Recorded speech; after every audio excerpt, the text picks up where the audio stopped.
টাঙ্গাইলের মধুপুর উপজেলাধীন ইদিলপুর উচ্চ বিদ্যালয় মাঠে উদীয়মান ইদিলপুর এর আয়োজনে ঈদ পূর্ণমিলনী গ্র্যান্ড মিট আপ 2024 অনুষ্ঠিত হয়েছে। মধুপুর উপজেলা প্রতিনিধি বাবুল রানার পাঠানো প্রতিবেদনে দেখুন বিস্তারিত।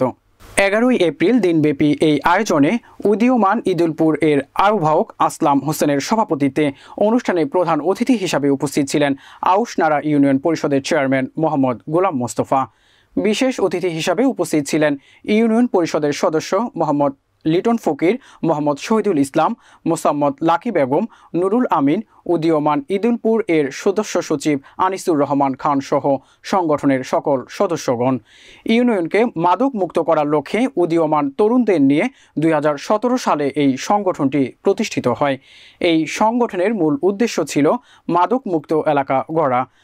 নতুন প্রজন্মের তরুণরা যাতে মাদকে আসক্ত না হয় সেই লক্ষ্যকে সামনে রেখে তাদেরকে বিভিন্ন খেলাধুলায় অনুপ্রাণিত করা।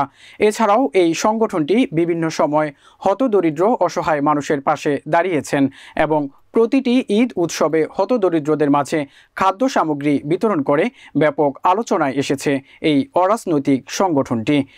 দিনব্যাপী এই আয়োজনে জুড়ে ছিল ফুটবলে হাততালি খেলা, ক্রিকেট টুর্নামেন্ট ও লাকি কুপন ড্র।